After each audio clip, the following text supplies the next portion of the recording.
Ngayon, babasahin ko po ang naging paniniwala at katuruan ng ating mga Armenian na kapatid with regard to this teaching. Dahil para ho sa kanila, hindi po limited atonement yung ginawa po ni Kristo on the cross, but rather universal atonement. Meaning namatay po si Kristo for every single human being that has ever lived without exception. Okay? So ito po ang naging katuruan po nila nung sila po ay nagbigay o nagpresenta ng kanilang 5 artikulo at the Synod of Dort. Article 2 ng kanilang presentation, they state, Christ, by His death, has purchased salvation equally for all, but this salvation is enjoyed only through faith. Uulitin ko ho. Christ, by His death, has purchased salvation equally. Which means, namatay po si Kristo, itinubos po ni Kristo, binayaran po ni Kristo equally ang kasalanan ng bawat isa, pero ito po ay matatamo lamang through means of faith. So we can say that when we discuss yung katuruan of limited, particular, or definite atonement, mali po na sabihin that ang sentro po ng debate po na ito ay nakatutok sa sufficiency ng pagkamatay ni Kristo. Nang ibig sabihin, Arminians and Calvinists are not debating whether Christ's atonement was sufficient kasi both believe that. Naniniwala po ang ating mga kapatid na Arminians that Christ's death on the cross is sufficient. Ganoon din ang ating mga kapatid na Calvinists. They believe that the cross of Christ is sufficient.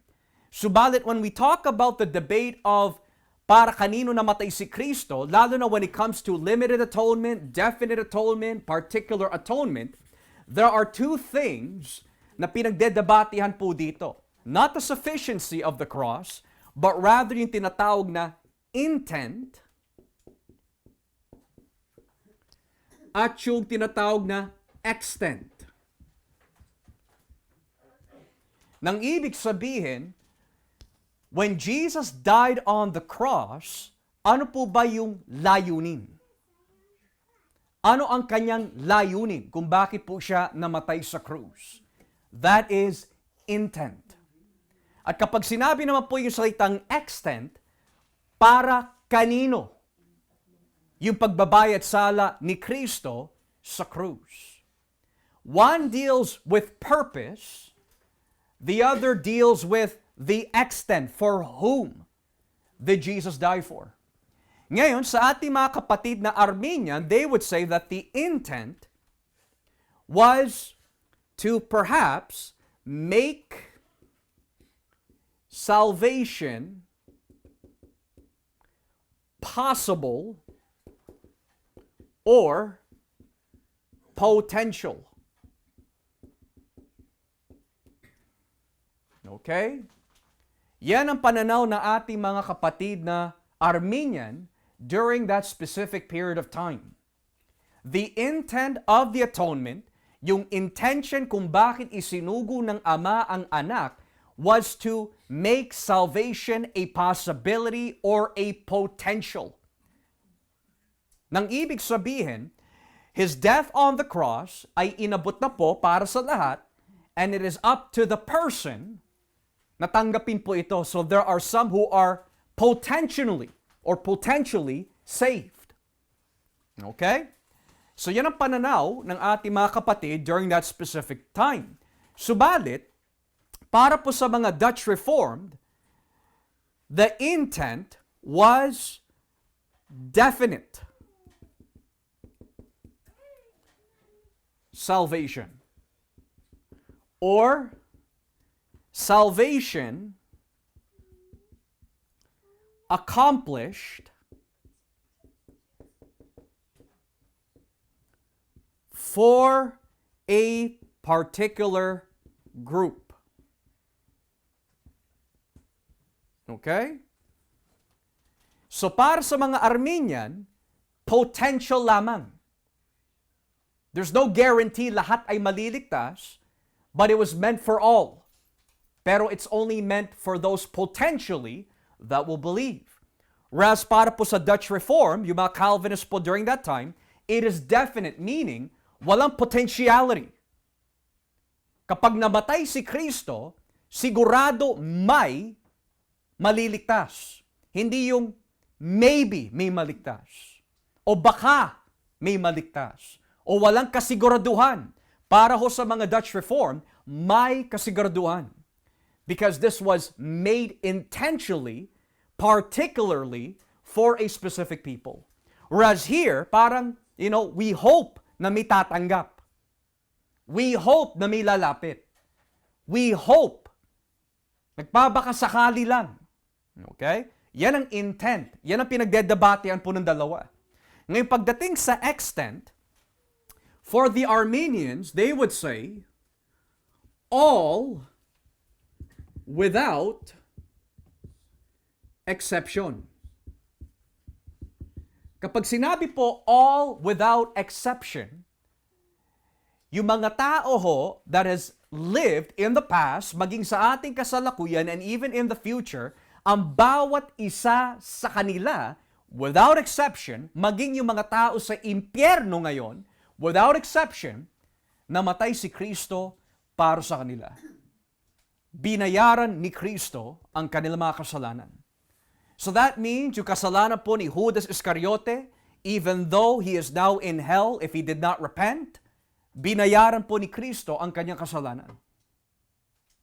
Korah at ang kanyang mga pamilya na nilunok po ng lupa, if they are in fact in hell as we speak, binayaran din pala ni Kristo ang kanilang mga kasalanan. Si Demas, yung tumiwalag po sa pananampalataya in 2 Timothy 4, kung di po siya nanumbalik sa Diyos at siya po ay namatay at ngayon ay nasa impyerno, even Demas, ang kanyang mga kasalanan has already been paid for even though he is in hell. So what this entails is that according to the Armenian view, namatay si Kristo para sa lahat, every single person that's ever lived without exception. Yung mga nasa langit at yung mga nasa impyerno, Jesus died for them. Okay? However, pagdating sa ating mga kapatid na Dutch Reform, they would say, all without distinction. Okay? Now, notice the difference. One says all without exception. The other says all without distinction. So what do they mean by that? Ang ibig sabihin po ng all without distinction means hindi namatay si Kristo para sa every single human being that's ever lived sa langit at sa impyerno, but rather namatay po siya para sa lahat ng pinili ng Diyos, pero hindi po ito nalilimitahan lamang para sa mga Hudyo, but also for the Gentile, without distinction. With meaning, namatay po si Kristo para sa lahat ng mga pinili, pero hindi lang po yung mga pinili na Hudyo, maging ang mga pinili na Hentil, without distinction of race. Whereas the Armenians would teach, without exception, every person, every race, of every age, of any time, of all time, nasa impyerno man po sila o nasa langit man po sila, binayaran ni Kristo ang kanilang mga kasalanan. Okay? So ngayon, the next question is this. Sino kaya sa dalawa ang nagtuturo ng tama? Sino kaya sa dalawa ang nagtuturo ng mas malapit sa katuruan ng Biblia? Yan po ang aalamin po natin this evening. Now, usually, most would go into the New Testament right away at dun po nila sasabihin na ang pagkamatay po ni Kristo ay makikita lamang po sa Bagong Tipan. Pero I want us to start in the Old Testament. Not the New Testament, but the Old.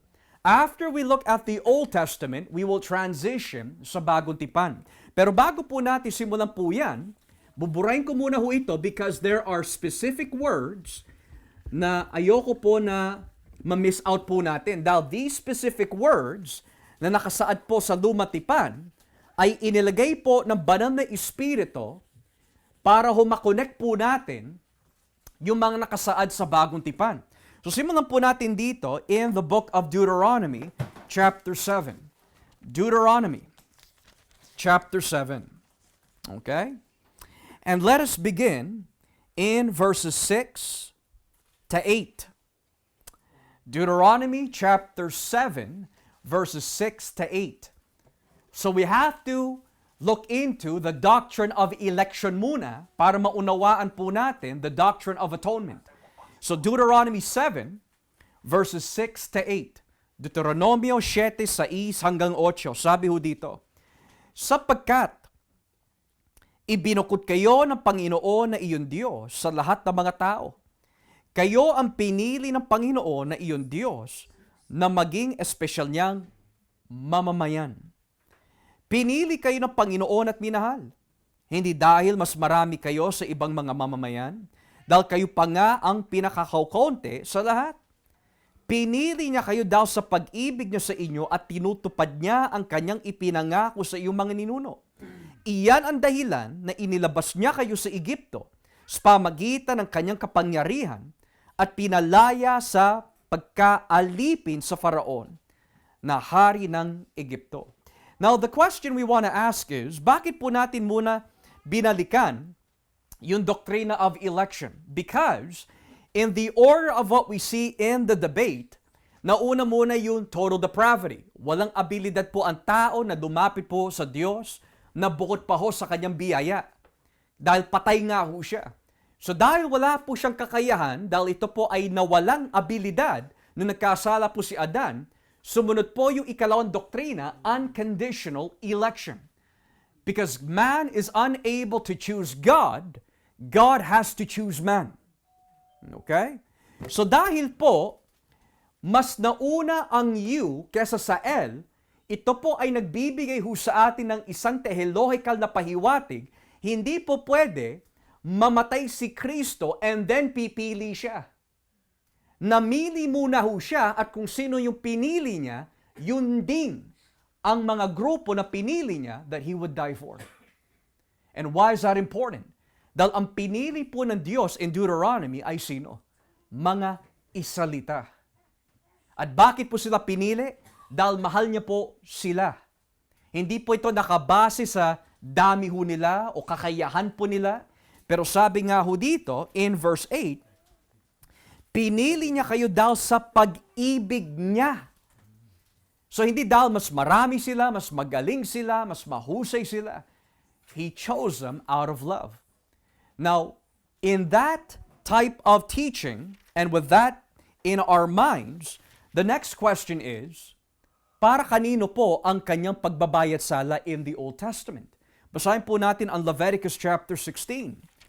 Leviticus chapter 16, talatang 16. Leviticus chapter 16, verse 16. Ito yung mga detalye tungkol sa Day of Atonement, ang araw ng pagbabayad sala. Leviticus 16, verse 16.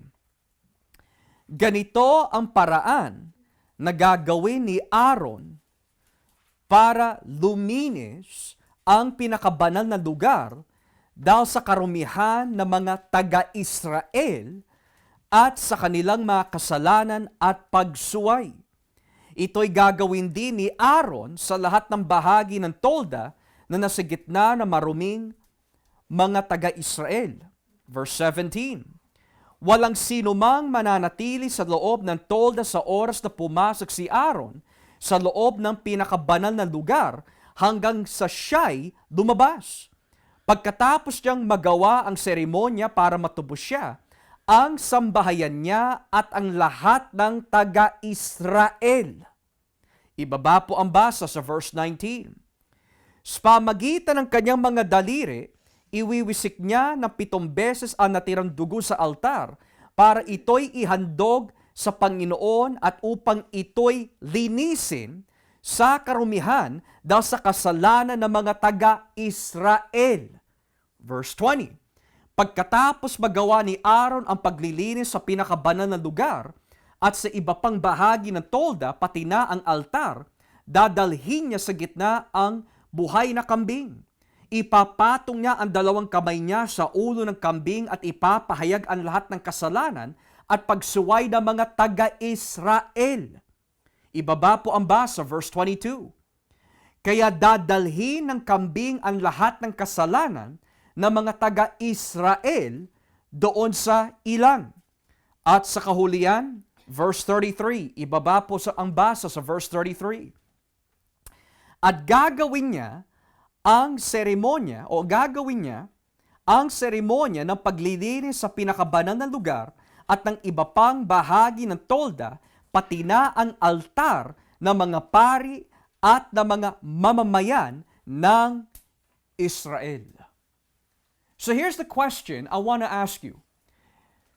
On the Day of Atonement, we need to understand that the purpose po ng Day of Atonement is that kada taon, every year, para po mabayaran ang kasalanan corporately ng buong nation of Israel, maghahandog po ang pare on behalf of who? Israel. So ngayon ang tanong, in the Old Testament, the atonement was only made for Israel. Hindi po para sa mga Jebuseo, hindi po para sa mga Perizeo, Cananeo, Amalekites, Perizzites. Pero sabi ng Biblia ng ilang beses in Leviticus 17, you will make an atonement for Israel, for the people of Israel, for the nation of Israel. So the question now is the atonement all or specific? Specific. Bakit po? Dahil kung ang Israel ay pinili ng Diyos, para din po sa Israel ang pagbabayad sala. You see? Atonement cannot come first before election. Election muna and then atonement. Dahil pinili ng Diyos ang mga Israelita in the Old Testament, kapag sila'y nagkasala bilang nation, ang pagbabayad sala on the Day of Atonement ay para lang po sa nation na yon. Hindi natin makikita this was for the Philistines. Hindi natin makikita this was for the Canaanites. But only for the nation of Israel. Okay? Very specific na group. Moreover, if you turn with me in the book of Isaiah, chapter 53, may mapapansin po tayo. Isaiah chapter 53. Patungkol po ito sa darating na lingkod ni Yahweh who will fulfill what the nation could not fulfill. Isaiah 53, and let us read verses 10 to 12. Verses 10 to 12. Tignan niyo po ang nakalagay sa Isaiah 53, talatang Gs hanggang 12. Pero kalooban ng Panginoon, nasaktan siya at pahirapan. Kahit na ginawa siyang handog ng Panginoon para mabayaran ang kasalanan ng mga tao, makikita niya ang kanyang mga lahi at tatanggap siya ng mahabang buhay. At sa pamagitan niya ay matutupad ang kalooban ng Panginoon. Verse 11, kapag nakita niya ang bunga ng kanyang paghihirap, matutuwa siya. Sinabi ng Panginoon sa pamagitan ng karunungan ng aking matuwid na lingkod, that's Jesus, ay marami ang ituturing niyang matuwid. Magdurusa siya para sa kanilang mga kasalanan. Dahil dito, pararangalan ko siya katulad ng mga taong tanyag at makapangyarihan dahil ibinigay niya ang buhay niya. Ibinilang siya na isa sa mga makasalanan, nagdusa siya para sa maraming makasalanan. At hiniling pa niya sa Diyos na sila'y patawarin. In English, according to verse 11, sabi po dito, what will He do? Justify the many. Okay? And then in verse 12, it's interesting. Ang ginamit po na salita po dito, bore the sin of many. Ang tanong mga kapatid, is there a difference with the words all and everyone and the word many? Is there a difference? The answer would be yes. Kapag sinabi mo, marami ang kanyang ililigtas, hindi nangangahulugan kapag sinabi marami, every single person that's ever lived. Halimbawa, marami po tayo ngayon. Pero hindi nangangahulugan, ito na po ang lahat sa atin in the church. Marami lang. Pero hindi lahat ay nandito. So ang ginawa po ni Kristo, ayon po sa Isaiah 53, natuwa at nasiyahan ang Ama na tutuparin ni Kristo ang death, burial, resurrection, at natuwa ang Ama that He would be crushed dahil dun sa gagawin ng matuwid niya na lingkod, He will justify the many, He will bear the sin of many. Not all, nor everybody, but many. And why is that important? Dahil yan din ang ginamit ni Kristo na salita in the New Testament. Hindi all, but many. Where do we find that? Let's go to Matthew chapter 20. Mateo kapitulo 20. Mateo kapitulo 20. And let us read verse 28. Matthew chapter 20, verse 28. Matthew chapter 20, verse 28. Sabi po dito sa Mateo 20, talatang 28, maging ako na anak ng tao ay naparito sa mundo. Hindi upang paglingkuran, kundi upang maglingkod at magbigay ng aking buhay para maligtas ang maraming tao. Ulitin ko ho. Maging ako na anak ng tao ay naparito sa mundo, hindi upang paglingkuran, kundi upang maglingkod at magbigay ng aking buhay para maligtas ang maraming tao. And to give His life as a ransom for all? For many. Why is Jesus so specific with the word many? Humuhugot siya sa Isaiah 53. Siya ang katuparan ng Isaiah 53. Na ang gagawin ng lingkod ni Yahweh is that tutubusin po niya ang kasalanan ng marami. Ngayon, si Kristo bilang katuparan of Isaiah 53, He's using the words many very specifically dahil ang kanyang mga audience who are well-informed in the Old Testament, lalo na sa Isaiah, when they hear the words many, sigurado Isaiah 53 is going to pop up. So hindi po sinabi ni Kristo, for the Son of Man came to serve all, but many. Maging sa huling hapunan ng mga alagad in Matthew chapter 26, kung ating po babasahin, Matthew 26, beginning at verse 28. Matthew 26, verse 28. Tignan niyo po ang nakalagay, Mateo 26, talatang 28. Matthew 26, verse 28. Look at what the text says. Dahil ito ang aking dugo na ibubuhos para sa kapatawaran ng kasalanan ng maraming tao. In English, this is my blood of the covenant which is poured out for many for the forgiveness of sins. Now, bakit hindi na lang po sinabi ni Kristo, for all? Bakit many? Because in the Gospel of Matthew, we saw earlier chapter 20, many ang ginamit. Nakita po natin in the Lord's Supper, chapter 26, many na naman ang ginamit.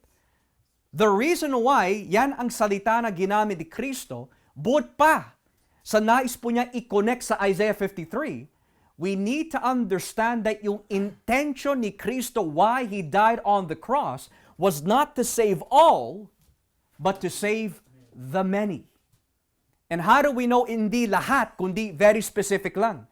Dahil bago pa ho dumating ang Matthew 20, bago pa ho dumating ang Matthew 26, tignan nyo na po yung intention ng pangalan ni Kristo. Let's go to Matthew chapter 1. Matthew chapter 1, and let us read verses 20 to 21. Matthew chapter 1, verses 20 to 21. Sabi po dito sa Mateo 1:20 hanggang 21. Sabi po ng Biblia, habang pinag-iisipan ito ni Jose, nagpakita sa kanya sa panaginip ang isang anghel ng Panginoon at nagsabi, Jose, na mula sa angkan ni David, huwag kang matakot na pakasalan si Maria dahil ang pagbubuntis niya ay sa pamagitan ng banal na Espiritu. Manganganak siya ng isang lalaki at papangalanan mo siyang Jesus. Dahil ililigtas niya ang kanyang bayan sa kanilang mga kasalanan. Now, kapag sinabi po yung salitang kanyang bayan, is that specific? He will save His people. It does not say He will save all people, but His. So we could say, about isa ho sa inyo, you have, let's say, a vehicle. So let's use, for example, Brother Ray's vehicle. Ang vehicle po ba ni Brother Ray all? Does all own that? No. That's his. Specific yun. So ganoon din si Kristo. As early as Matthew 1, ang intention ng kanyang pagparito ay hindi para iligtas ang lahat without exception, pero yung mga sariling bayan lang po niya. His people. Therefore, yung salitang His ay konektado doon sa many, hindi lahat, but very specific lang for whom Christ died for. Ngayon, karagdagan, let's go to Titus chapter 2. Titus chapter 2, verse 14. Tito, kapitulo 2, talatang 14. Titus chapter 2, verse 14. Tignan niyo po nakalagay. Ibinigay niya ang kanyang sarili para sa atin upang tubusin tayo sa lahat ng kasamaan at upang tayo'y maging mamamayan niya na malinis at handang gumawa ng mabuti. Ulitin po natin. Ibinigay niya ang kanyang sarili para kanino? Para sa atin. Upang tubusin tayo sa lahat ng kasamaan at upang tayo'y maging mamamayan niya na malinis at handang gumawa ng mabuti. So notice the key words here. Ginamit po yung salitang para sa atin, hindi po para sa lahat, para sa atin. Pangalawa, upang tubusin tayo. Hindi sinabi upang tubusin sila, tayo. And lastly, upang tayo'y maging mamamayan niya. Hindi sinabi upang sila o lahat ay maging mamamayan niya. Very particular, very specific. Na sa madaling salita, Jesus didn't die for the whole world without exception. Namatay siya para sa kanyang simbahan. And where do we find in the Bible na namatay si Kristo para lang sa kanyang simbahan? Let's go to the book of Acts, chapter 20. Acts, chapter 20. And let us read verses 27 and following. Acts chapter 20, verses 27 and following. Gawa, kapitulo 20, talatang 27 hanggang 28. Look at what it says.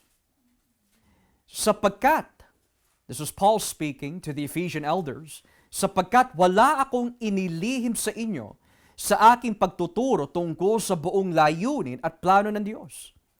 Ingatan ninyo ang iyong sarili at ang lahat ng mga mananampalatayang pinababantayan sa inyo ng Banal na Espiritu, pangalagaan ninyo ang iglesia ng Diyos na kanyang tinubos sa pamagitan ng sariling dugo. Ulitin ko ho. Pangalagaan ninyo ang iglesia ng Diyos na kanyang tinubos sa pamagitan ng sariling dugo. In English, be shepherds of the church of God which He bought with His own blood. Now here's the question. Kung totoo na namatay po si Kristo para sa lahat, without exception, ang tanong, ang lahat po ba ng tao in the world ay parte ng simbahan? So then we can't fit that according to Acts 20. Because napakalinaw ho dito, the church is the people for whom Christ died for.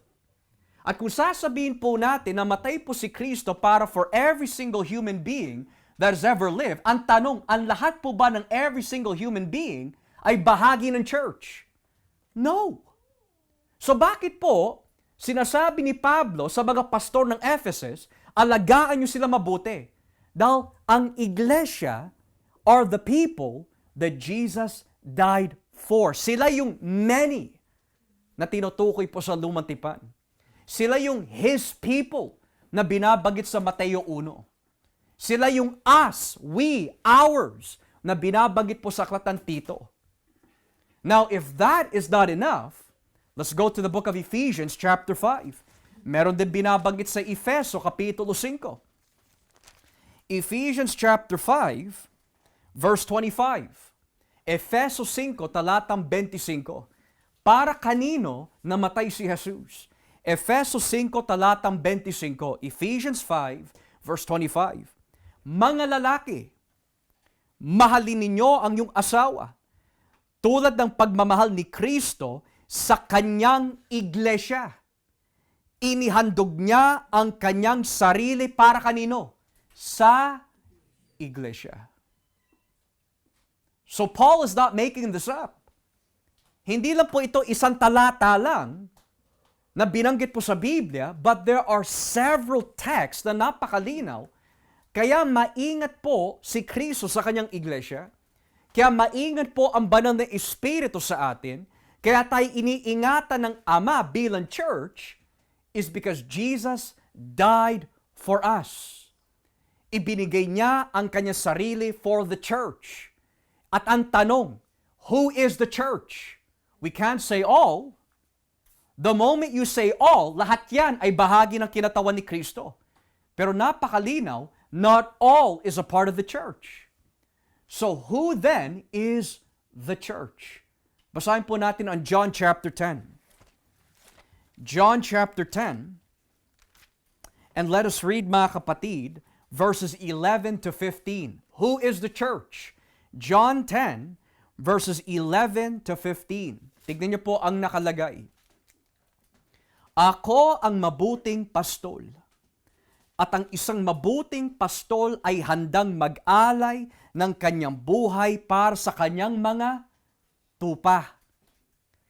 Hindi siya katulad ng bayarang pastol ng mga tupa, sapagkat ang ganitong tagapagbantay ay tumatakas at iniiwan ang mga tupa kapag nakakita ng asong lobo na paparating. Kaya sinasalakay ng lobo ang mga tupa at nagkakawatak-watak sila.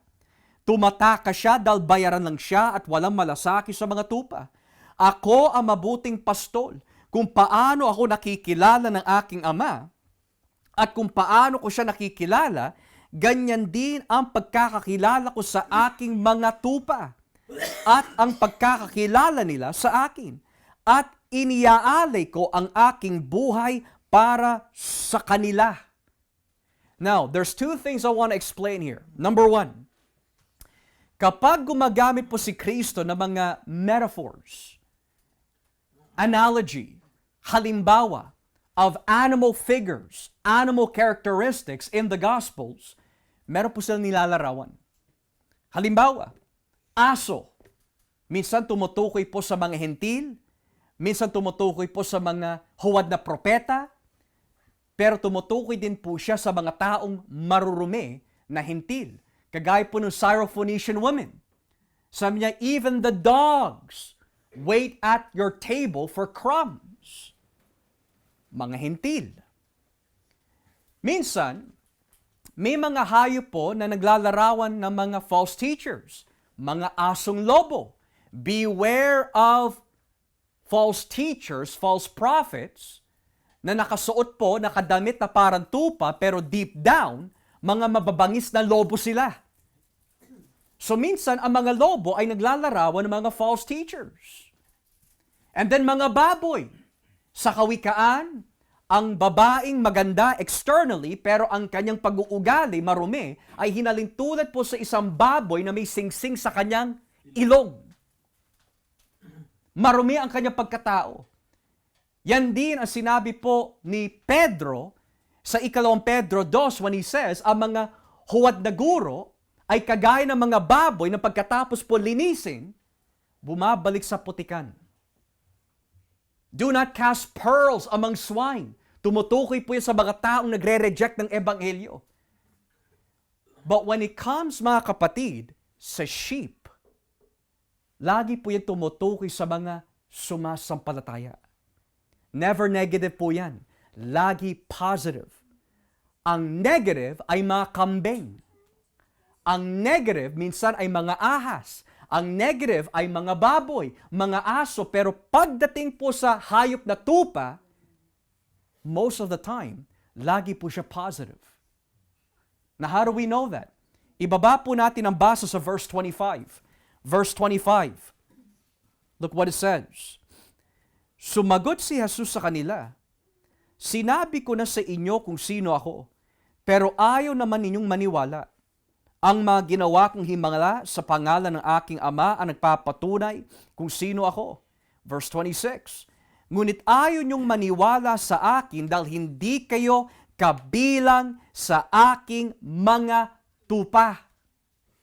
Nakikinig sa akin ang aking mga tupa.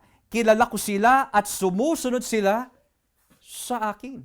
So ang tanong, ang lahat po ba ay tupa ng Diyos? No. Kasi ang karakter ng isang tupa, kinikilala niya si Jesus. Pinaglilingkuran si Jesus. Pero ano po ang tawag ni Jesus sa mga ayaw sumampalataya sa Kanya? Ayaw tumanggap sa Kanya. Ayaw maniwala sa Kanya. Does He call them sheep? No. He says, you are not my sheep. So why is that important? Dahil yung binasa po natin kanina, sabi po ni Kristo, ako yung mabuting pastol. At ang mabuting pastol, iniaalay niya ang kanyang buhay para kanino? Sa mga tupa. So hindi po niya inalay ang kanyang buhay sa mga parsayong ito in verse 26. Why? Kasi ayaw nila maniwala eh. So that teaches us, lahat ng pinili ng Diyos will believe in Christ, and the reason why they will believe in Christ, because Jesus died only for them. So kapag sinabi natin Jesus died for everyone without exception, lahat ng mga taong yan in the world ay bahagi sa church. Kapag sinabi natin na matay si Kristo para sa lahat ng tao without exception, then we're saying lahat yan ay tupa ng Diyos. Pero ang characteristic ng isang tupa and what makes the church is that they received and accepted Christ. So ngayon ang tanong, did everyone receive Christ? No. Does everyone believe in Christ? No. Then that means hindi namatay si Kristo para sa lahat. So para kanino namatay si Kristo? Yung mga sumampalataya. Yung mga inilagay sa simbahan through faith and the Spirit. So napakalinaw. His name shall be Jesus, for He shall save His people. He shall bear the iniquity of many. He will justify the many. Not all, but many. Moreover, if hindi pa rin kontento ang mga tao sa labas sa katuruan na si Kristo po ay namatay lamang sa mga pinili at hindi po pangkalahatan, look at the prayer of Christ in John 17. John 17, beginning at verses 8 to 9. John 17, verses 8 to 9. Tignan niyo ha. Sapagkat itinuro ko sa kanila ang mga itinuro mo sa akin at tinanggap naman nila. Sigurado silang nagmula ako sa iyo at naniniwala silang isinugo mo ako. Verse 9, idinadalain ko sila. Hindi ako nananalangin para sa mga taong makamundo, kundi para sa mga taong ibinigay mo sa akin dahil sila ay sa iyo. In English, I pray for them. I am not praying for the world, but for those you have given me, for they are yours. Who is Jesus praying for here? The disciples and those who will receive the gospel. Pero He is not praying for the world.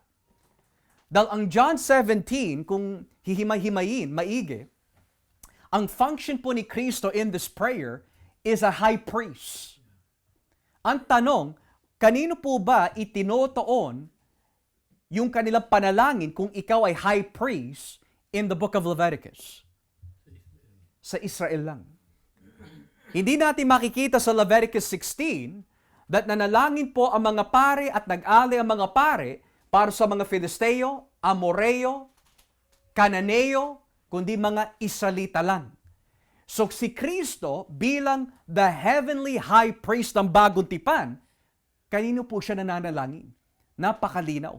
Hindi ako nananalangin for the world, kundi para lang sa kanila. At sino po yung sila? Yung ibinigay ng Ama sa Kanya. You see? Because what's the purpose of prayer? The purpose of prayer ni Kristo bilang high priest ay para ang kanilang pananampalataya ay hindi mag-fail. Kaya kung mapapansin po natin sa lahat ng mga pagsubok and tragedies and trials that you and I go through for the many years na tayo po ay naging Kristiyano, bakit hanggang ngayon nagpapatuloy ka pa rin? You have an intercessor praying for you. Si Kristo yun.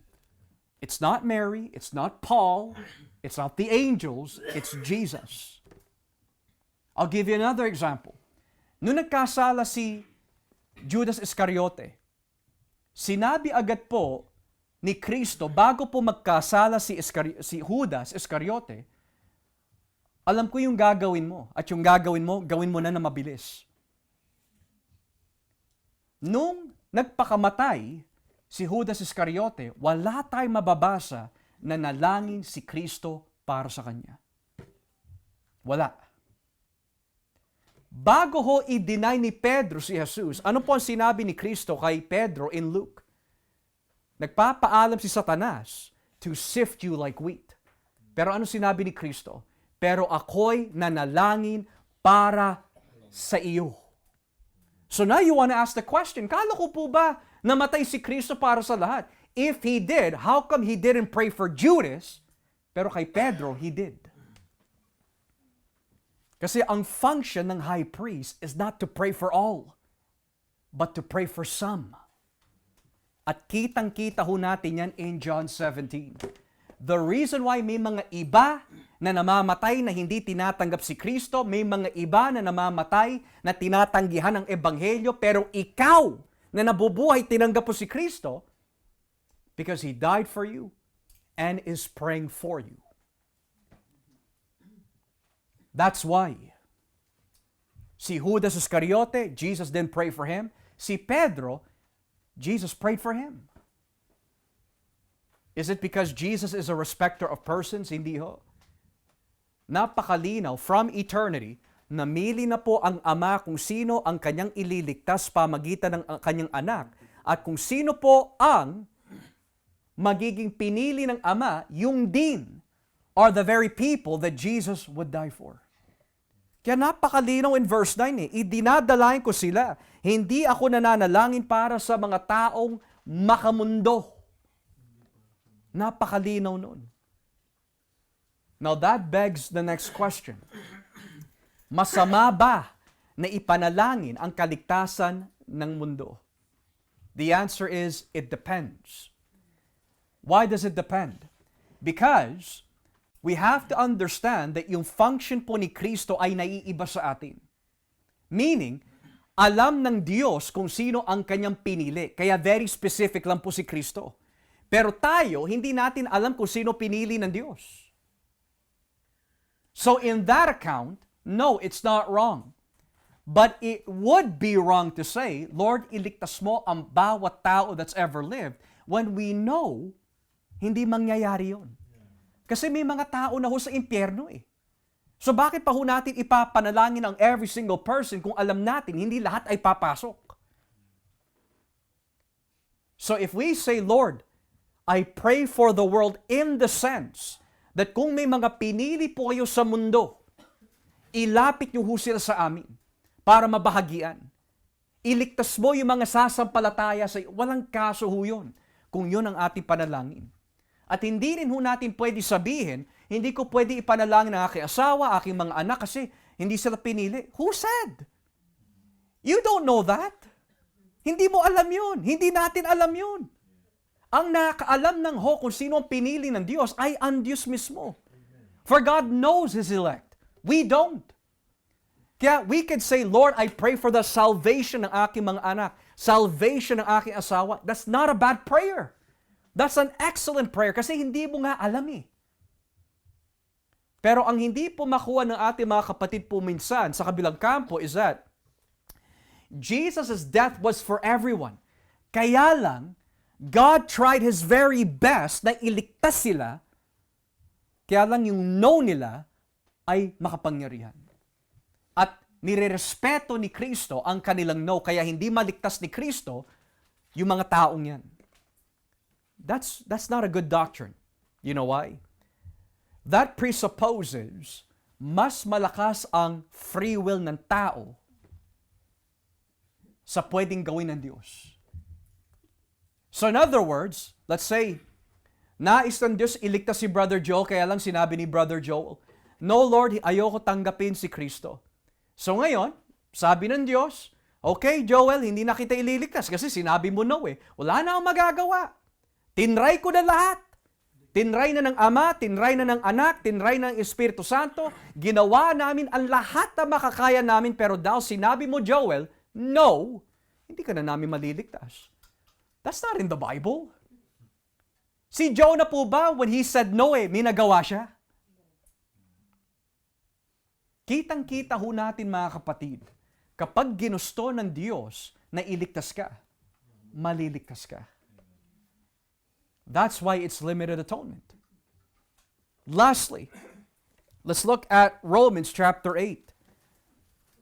Romans chapter 8, verses 32 to 35. Romans chapter 8, verses 32 to 35. Tignan niyo po nakalagay. Kung ang sarili niyang anak ay hindi niya ipinagkait sa halip, ay ibinigay para sa atin, tiyak na ibibigay din niya sa atin ang lahat ng bagay. Sino ang maaaring mag-akusa sa mga pinili ng Diyos? Ang Diyos na mismo ang nagturing sa atin na matuwid. Wala rin makahato sa atin ang kaparusahan dahil si Kristo Jesus na mismo ang hinatulang mamatay para sa atin.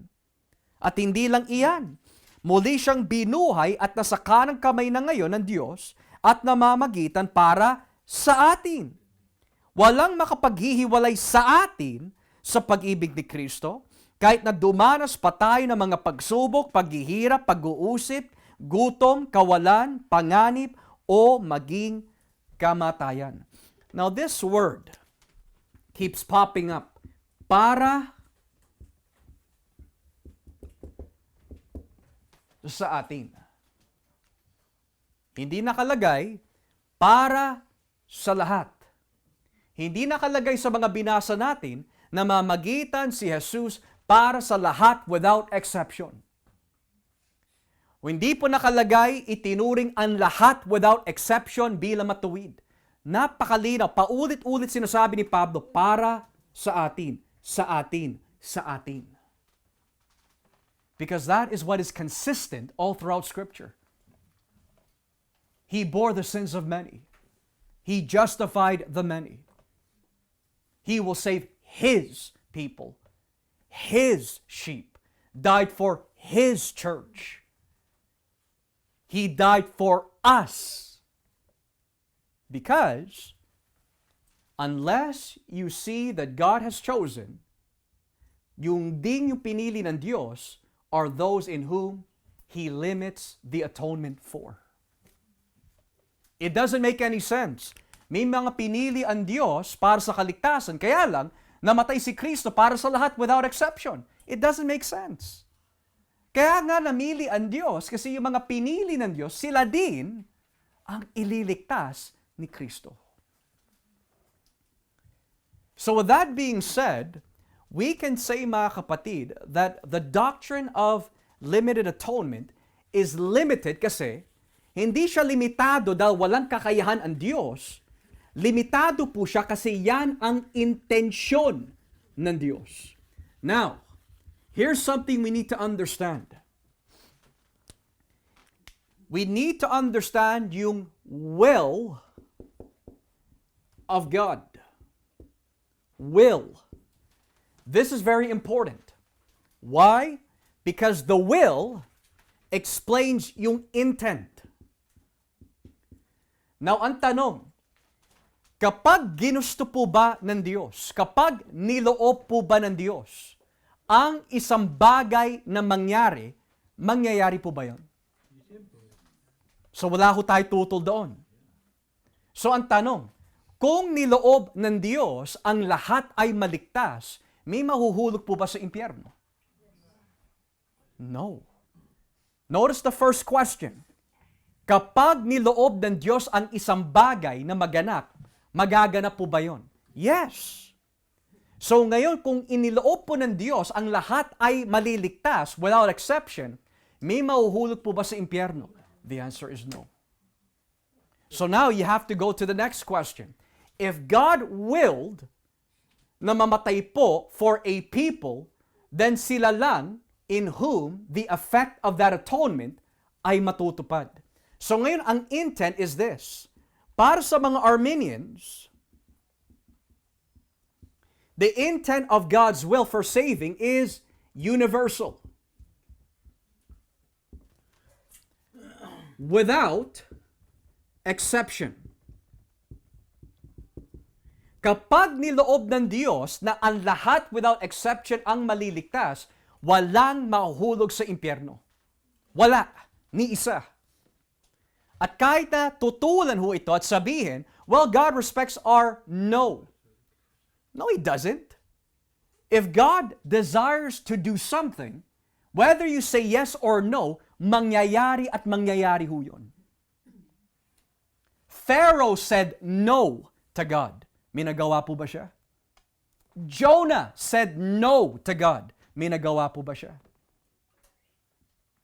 Bago po na born again si Pablo, puro siya no kay Jesus. Dahil pinapatay niya yung mga Kristiyano eh. May nagawa po ba siya?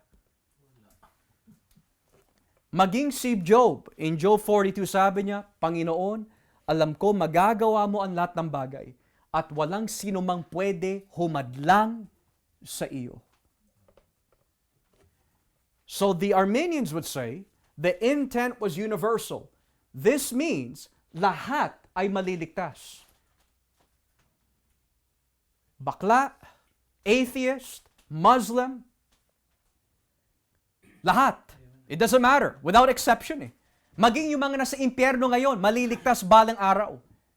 Kasi at the end of the day, when you say universal, without exception, walang matitira. All will be saved. But the Calvinists, of course, understand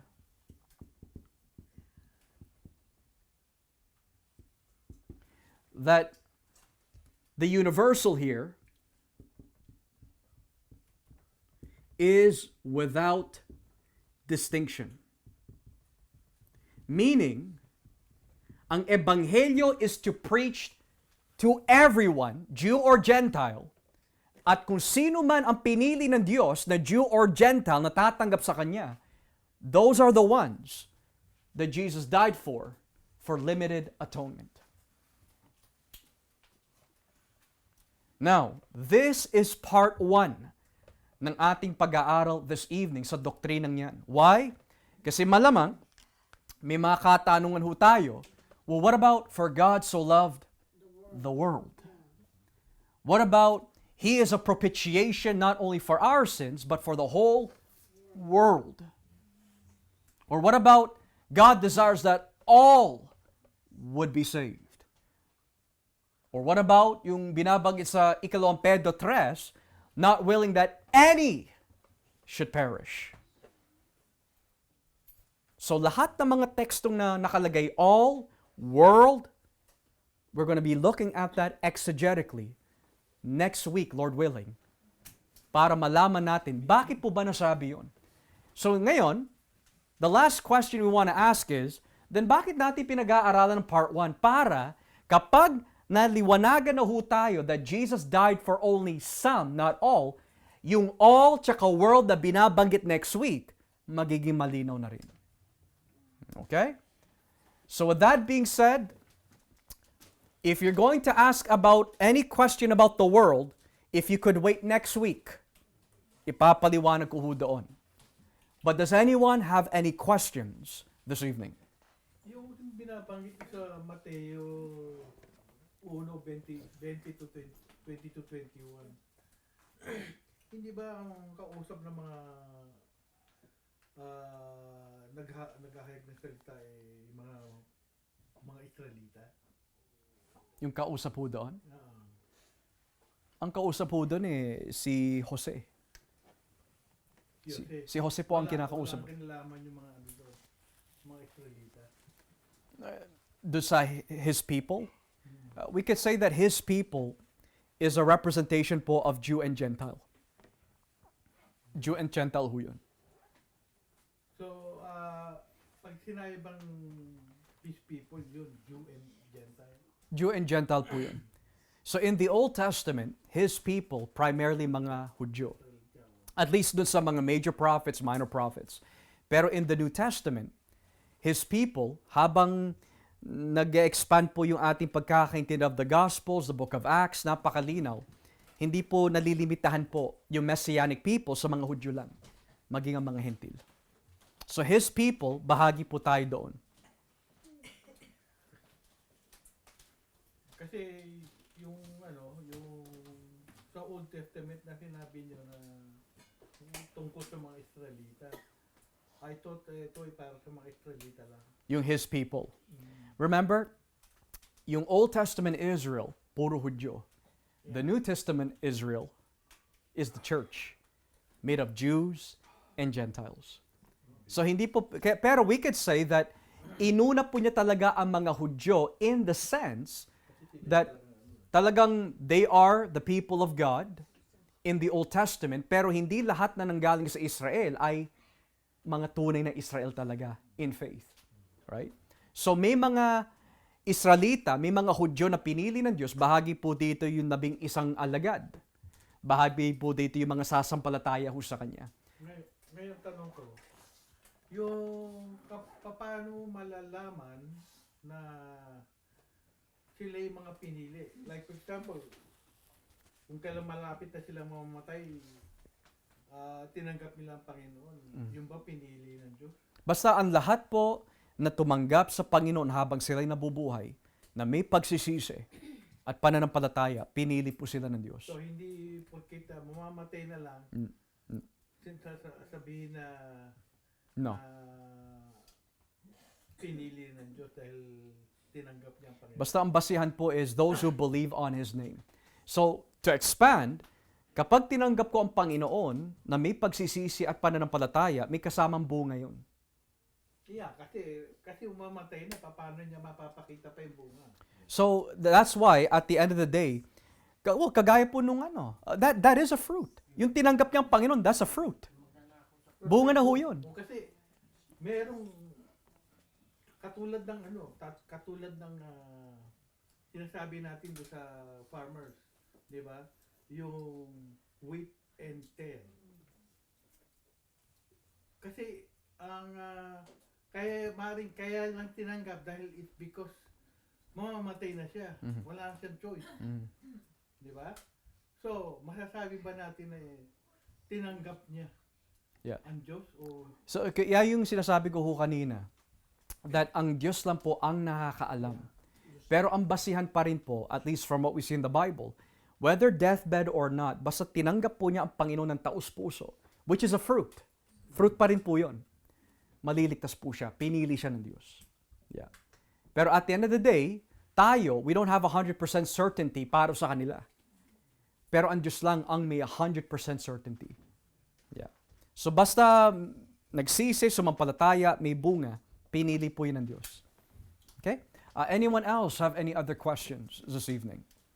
Mark. I just have a question on John 10:16, where he says, "I have other sheep too that are not in the sheepfold." I was wondering what's the context of, or Who's the other sheep? or like, yeah. The Gentiles. Yeah. So the sheep, his people, they're all the same terminology. The church, right? So the church is made up of Jews, Gentiles. So when Jesus says that I have other sheep, notice that his first focus of ministry is to preach to the Jewish people. But because he would be rejected by the Jewish people, the gospel would then go to the Gentiles, which the other sheep there is most likely a reference to chapter 12. The Greeks are now coming to Jesus. Yeah. Okay? Very good. Anyone else have any other questions po this evening? Any questions sa ating Ma, may tanong ho kayo.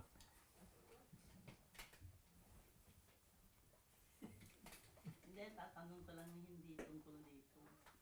Pag pastor ba yung unbeliever, for example, pinag-pray niya ako, dinidinig ba ng Diyos yun?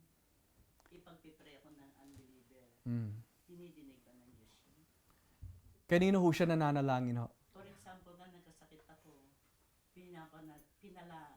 pinag-pray niya ako, dinidinig ba siya ng Diyos? Posible ho posible. Pero hindi dahil para lang sa kanya. Pero dahil bahagi na po yun sa plano ng Diyos. Kasi kung si Balaam nga ho ginamit ng Diyos bilang isang hindi mananampalataya, pwede din po niya sagutin ang panalangin ng mga nilalang niya, mananampalataya man o hindi, para ho sa kanyang layunin, hindi para sa kanila. So, a good example would be Hagar. Si Hagar. Nung si Hagar po ay pinalayas, di ba, nagdaing po siya. And then, nagpadala ang Diyos ng pagpapala. So we can say that there are things na hindi ho natin mauunawaan why God answers even unbelievers' prayers. Pero, we have to make it clear ho, na hindi obligado ang Diyos na sagutin ang kanilang panalangin. Why? Kasi wala silang kaugnayan ho sa Kanya At kung sasagutin man po niya ang kanilang panalangin, lalo na ho sa konteksto po ng iyong katanungan, it's for His sake para ho pagpalain kayo.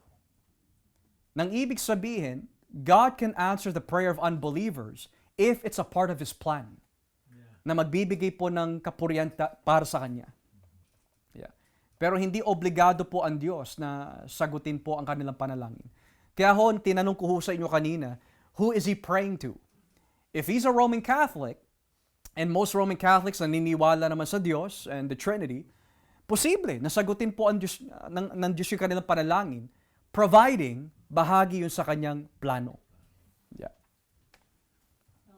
Yun nga yung nagkasakit ako, tapos pinanalangin ako ng unbeliever. Gusto ko lang malaman kung dinidinig ng Diyos sila.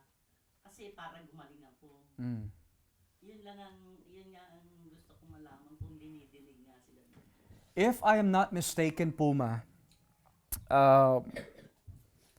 kung hindi ako nagkakamali, you guys could correct me on this, si Darius of the book of Daniel, nung inihagis ho si Daniel dun in the lion's den, I think nag-ayuno ho siya eh. And I think bahagi po sa pag-aayuno po na yun may have been praying to their gods, if I'm not mistaken. So, kung siya'y nananalangin to his foreign god, he doesn't know that ang sumagot talaga ng kanyang panalangin was Yahweh himself. I'm just basing it off of what I can remember. Na si Darius was nag-aayuno, and usually ang pag-aayuno may kasamang panalangin ho yun eh. Whether to a pagan god or si Yahweh. So even that ay nagpapatunay that kung nanalangin man si Darius, well clearly sinagot po ng Diyos ang kanyang panalangin. Si Darius pa naman even Nebuchadnezzar. Si Nebuchadnezzar din po, nanalangin at near the end of his life. At sinagot po ng Diyos ang kanyang panalangin from what I can recall. Yeah. So posible na posible. Okay? Anyone else have any other questions? May tanong po yun. Yung parang yung katulad nung sa ibang reliyon. Diba, pagpe-pray kita kasi may sakit ka, pero ang prayer naman, repetitious prayer. Mm-hmm. So, i-consider mo ba yung acceptable ba yun sa Panginoon? Repetitious prayer na, kasi sa kanilang church, meron petition and prayer. Meron kang, yung maghahandog, parang, I don't know whether kailangan magbayad para, or sometimes, kahit na hindi magbayad, kung nadama naman ng tao na ipanalangin ka, pero repetitious prayer naman. Yeah. Again, bahagi po yun doon sa sagot po natin kanina that in the mysterious counsel of God, may mga bagay po siya na pinintulutan po na mangyari for the good. So a good example would be, what you intended for evil, God intended it for the good. So, kagaya po nito, you can correct my Tagalog, albularyo, po ba tawag doon? So may mga kaso ho where dinala po yung mga may sakit sa albularyo, bigla daw gumaling. So sino nagpagaling doon? We can say, according to James, lahat na mabuting bagay ay nanggagaling sa Kanya. Pero hindi nangangahulugan that lahat ng mabubuting bagay nanggagaling sa Kanya, may mga anyo na masama na siya mismo ang gumawa. Meaning, let's say, may tao po na pinagaling po sa albularyo. So, yung intention ng mga demonyo or demon spirits ay lalong dayain yung mga tao na maniwala sa ganung bagay. But if that is a legit miracle that has come from God, na hindi alam ng mga tao, kundi ang alam ng po nila nang galing po sa mga albularyo and the people there, what was meant for evil to deceive them, God meant it for the good. So may mga bagay po that we simply don't understand na bakit pinintulutan ng Diyos na mangyari po yun, a miracle, even though it's done in the wrong way.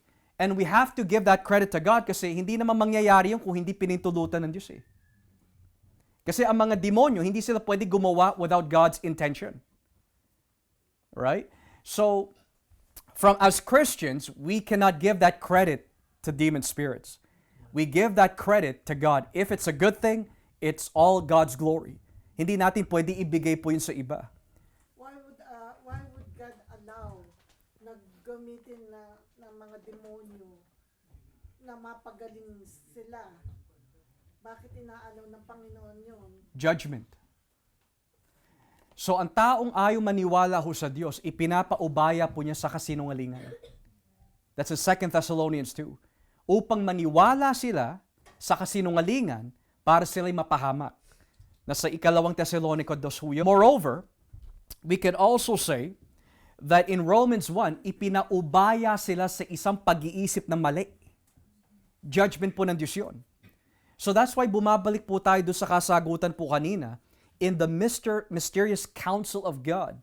May mga pinintulutan po siya na mangyari where for the unbeliever, para lalo sila madaya, that's God's judgment. Pero para ho doon sa taong yon that talagang kailangan ng kagalingan, maari niloob ng Diyos through that evil intention para siya po ay mapagaling. May mga bagay po tayo that we simply cannot explain. So just to give us some context here. Babasahin ko po ang ikalawang Thessalonica because that's very important. 2 Thessalonians chapter 2, verse 9. 2 Thessalonians chapter 2, verses 9 and following.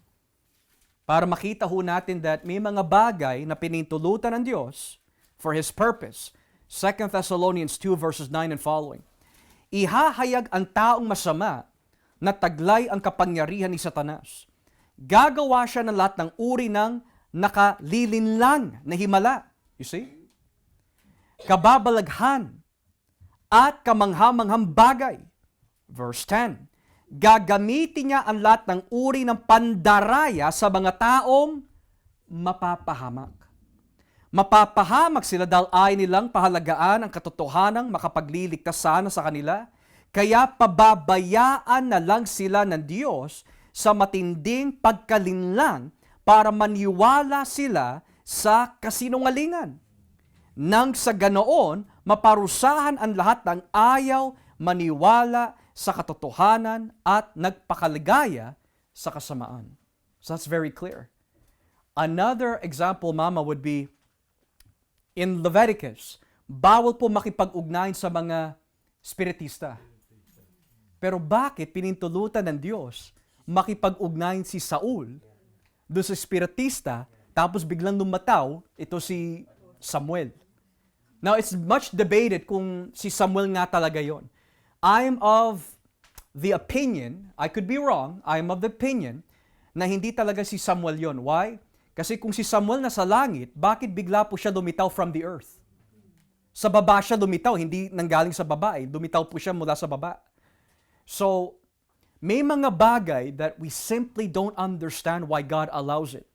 But everything that will bring glory to His name, gagawin niya, even though we don't understand. Kasi yun nga, hindi, sometimes may mga verses sa Bible na sometimes parang contradicting. Sure? Katulad niyan, hindi tayo pwedeng, ang Panginoon hindi po pwede na maghari sa, ano ba yun, hindi pwede magsamang ang liwanag sa dilim, ang mabuti sa masama, and everything. Things like that, diba? Kaya kung nagtatanong lang kami na, Yeah. Again, there's a lot of things we don't understand. I'll give another one. Sinasabi po ng Biblia, huwag kang makipamatok sa mga hindi mananampalataya. But there are cases, pinintulutan po ng Diyos, even in our day, that there are Christians who get married to unbelievers, even though His law says no, pero pinintulutan niya. And then there are cases where mabubuksan yung hindi mananampalataya in that relationship. It's not the norm, hindi yun ang regular principle ng Diyos, but He allows it for His purpose. So may mga bagay po that we simply just don't understand. It's a mystery po talaga. Yeah. Pastor, hindi kasi merong sinasabi sa Biblia na na hindi pinapakinggan ng Diyos ang mga masasama o hindi mananampalataya. May sinasabi doon, yung ba'y tumutukoy sa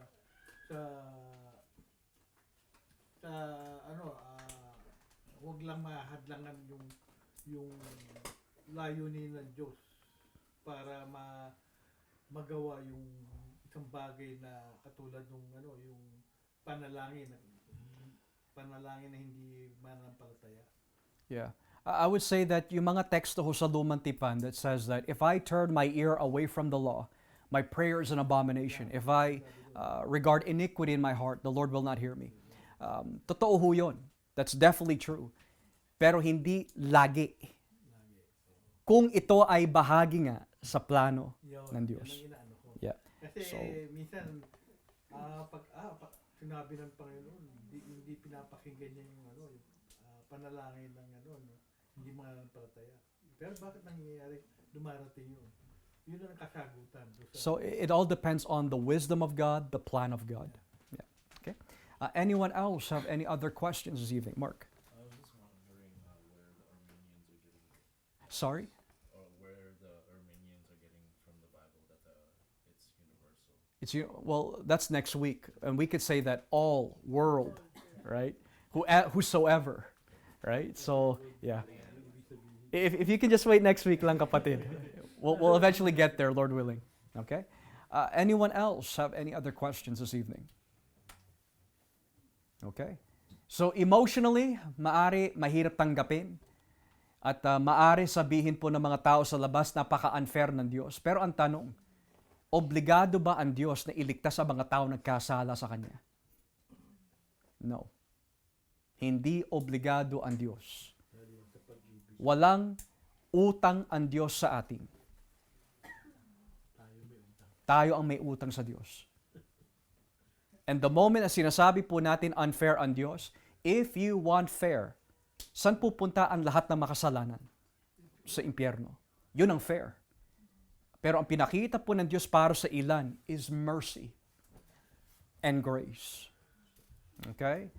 So, tatandaan po natin, Jesus only died for those whom He has chosen. Okay?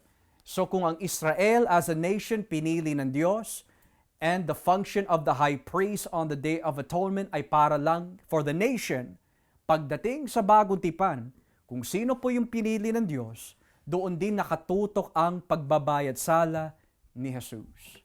That's why it's limited atonement. Para ho sa mga Arminians, even though they don't want to admit this, doon din papunta ang logic eh. God wanted to save everyone, He just couldn't.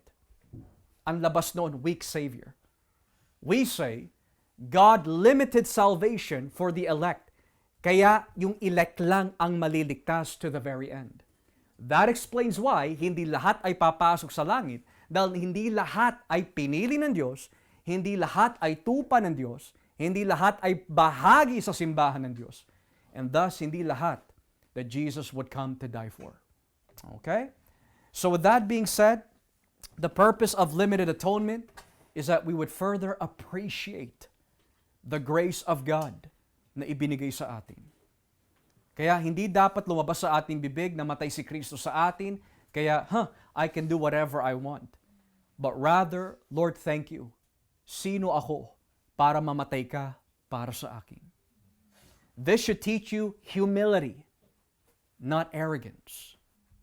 Humility ang hinahatid po nito. As we give our doxology this evening.